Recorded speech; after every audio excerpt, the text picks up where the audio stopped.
Çok memnun oldum. Jandarma Genel Komutanı Yardımcısı Orgeneral Ali Çardakçı, Emniyet Genel Müdür Yardımcısı Erhan Gülveren. Özkoçak Uzaldar Reislerinin orunbasarı Halkbanlık Şamırkanlı.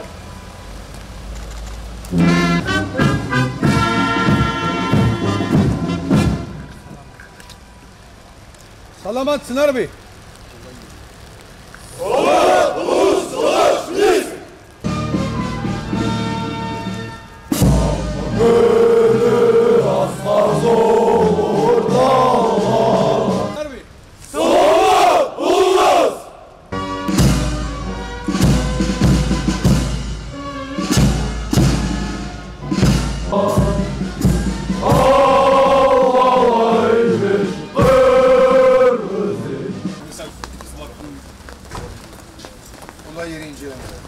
Sonra 7.62 milimetrelik Kalaşnikov tüfekleri.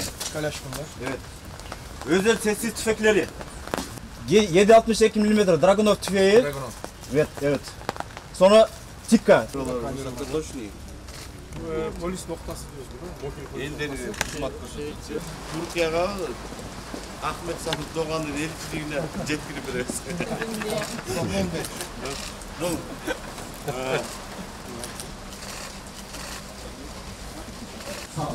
Tegerek chat'te çoğuçun adam payda olup durgan bolsa bu belgilep durat bizge. Mesela yabancı bilgisayar çıkarsa burada onu hemen tespit edeceğiz. Avtaunalarını bıçağım var yoldaşpaysın.